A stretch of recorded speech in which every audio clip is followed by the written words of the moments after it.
Hi, welcome to Sherin's kitchen. இன்றைக்கி நம்ம கிச்சனில் எல்லாருக்குமே ரொம்ப பிடிச்ச ஒரு நான்வெஜ் ரெசிபி தான் பண்ண போகிறோம். அது என்னன்னு கேட்டிங்கன்னா சிக்கன் ரைஸ். நம்ம ரோட்டு கடைகளுக்கெல்லாம் போனோம்னா கண்டிப்பாக சிக்கன் ரைஸ் சாப்பிட்றது எல்லாருக்குமே ரொம்ப பிடிக்கும். அதை நம்ம வீட்டில் சாஸ் எதுவுமே ஊற்றாமல் நம்ம வீட்டில் இருக்க பொருள் வச்சேவும் நம்ம சிக்கன் ரைஸ் இன்றைக்கி பண்ண போகிறோம். அதுவும் சிக்கனை வறுத்தெல்லாம் எடுக்காமல் பச்சையாக இருக்க சிக்கன்லேயே வதக்கி தான் நம்ம ரைஸ் பண்ண போகிறோம். ரொம்ப டேஸ்ட்டாகவும் இருக்கும், அதே சமயம் உங்களுக்கு ரொம்ப ஈஸியாகவும் இருக்கும். இது போல் ஒரு டைம் செஞ்சு சாப்பிட்டு பார்த்திங்கன்னா அடிக்கடி இந்த மாதிரி சிக்கன் ரைஸ் நீங்கள் செஞ்சு சாப்பிடுவீங்க. அந்த மாதிரி ஒரு ஈஸியான ரைஸும் கூட. குழந்தைங்களுக்குலாம் இது போல் கேட்டாங்கன்னா நீங்கள் ஈஸியாக தாராளமாக செஞ்சு கொடுக்கலாம், அவ்வளோ ருசியாக இருக்கும். இப்போ வாங்க அந்த சிக்கன் ரைஸ் எப்படி பண்ணலாம் அப்படிங்கிறத பார்க்கலாம். சிக்கன் ரைஸ் பண்ணுறதுக்கு 200 கிராம் எலும்பில்லாத சிக்கனாக எடுத்து வச்சுருக்கேன். இது போல் குட்டி பீஸாக கட் பண்ணி எடுத்து வச்சுருக்கேன். இதே போல் குட்டியாக கட் பண்ணி எடுத்துக்கோங்க. இப்போ சிக்கன் ரெடியாக இருக்குது. இப்போ ரைஸ் வேக வச்சு எடுத்துடலாம். இப்போ அரிசி வேக வச்சு எடுத்துக்கலாம். நம்ம நார்மலாக எப்போயுமே வீட்டில் சாப்பாடு பண்ணுற அந்த ரைஸில் கூட நீங்கள் பண்ணலாம். இல்லைனா எக்ஸ்ட்ரா இது போல் அரிசி வேக வச்சு நீங்கள் கூட பண்ணலாம். நான் பாசுமதி அரிசியில் பண்ணால் நல்லாயிருக்கும் அப்படின்றதுக்காக அரிசி 20 நிமிஷமாக ஊற வச்சுருக்கேன். இந்த டம்ளரில் 1 டம்ளர்.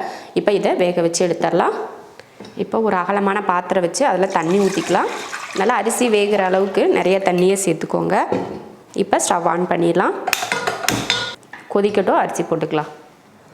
தண்ணி பாருங்கள் கொதிக்க ஆரம்பிச்சிருச்சு. இதில் 1 ஸ்பூன் அல்லது 2 ஸ்பூன் அளவுக்கு எண்ணெய் ஊற்றிக்கோங்க. அடுத்து உப்பு, தேவையான அளவுக்கு உப்பு சேர்த்துருங்க. இப்போ இதில் அரிசி சேர்த்துக்கலாம்.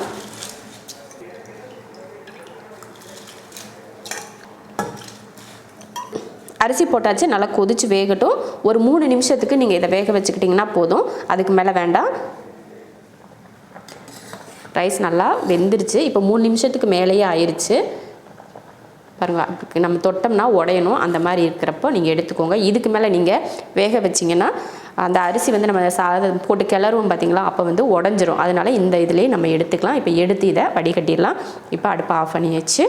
இப்போ இதை வடிகட்டிட்டு வந்துடலாம். ரைஸ் பாருங்கள் வேக வச்சு எடுத்தாச்சு. இப்போ நம்ம தாளித்து விட்றலாம்.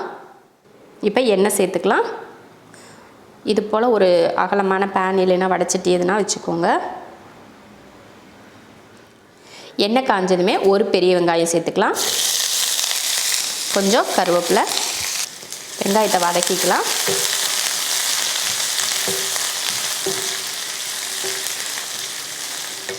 பாருங்கள் வெங்காயம் இந்த அளவுக்கு வதங்கணும்.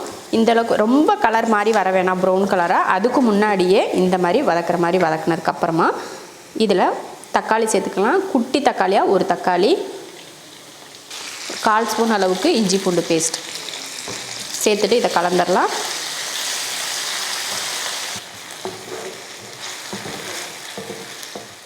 அடுத்து சிக்கனை இதில் சேர்த்துருவோம். தேவையான உப்பு, 1/2 ஸ்பூன் கரம் மசாலா தூள், 1 ஸ்பூன் மிளகாத்தூள், 1/4 ஸ்பூன் மிளகுத்தூள், மஞ்சத்தூள் கொஞ்சம். இப்போ இதெல்லாம் வதக்கிக்கலாம்.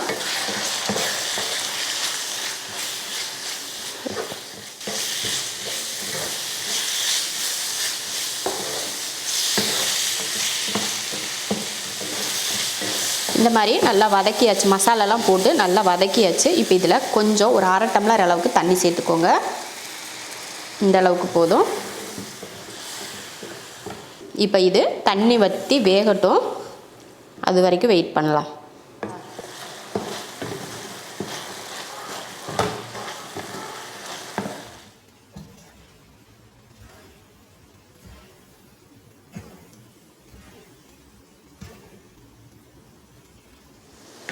சிக்கன் சூப்பராக வந்துருச்சு. நல்லா இந்த மாதிரி நல்லா தண்ணியெல்லாம் வற்றி இந்த மாதிரி கிரேவியை விட கம்மியாக இருக்கிற ஒரு பக்குவத்துக்கு வந்திருக்கு பாருங்கள். சிக்கன் ரொம்ப சூப்பராக வெந்துடும். குட்டியாக இருக்கிற சிக்கன் தானே, அதனால் சீக்கிரமே வெந்துடும்.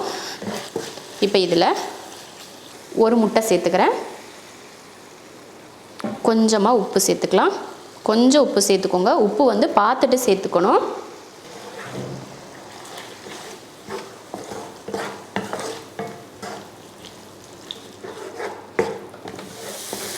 பாருங்கள் முட்டையெல்லாம் போட்டு இந்த மாதிரி கலந்து பார்த்திங்கன்னா இந்த மாதிரி ஒரு கிரேவி பக்குவத்துக்கு இருக்கிற மாதிரி இருக்குது. அந்த முட்டை அந்த எண்ணெயெல்லாம் தெளிஞ்சு வர்றதை பார்க்குறப்போ நல்லா ஒரு கிரேவி மாதிரியே இருக்குது. இப்போ இதில் ரைஸை சேர்த்துடலாம். இதில்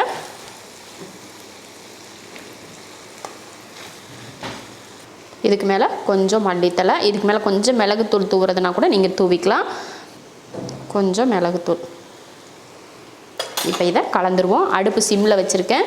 இப்போ கலந்துடலாம்.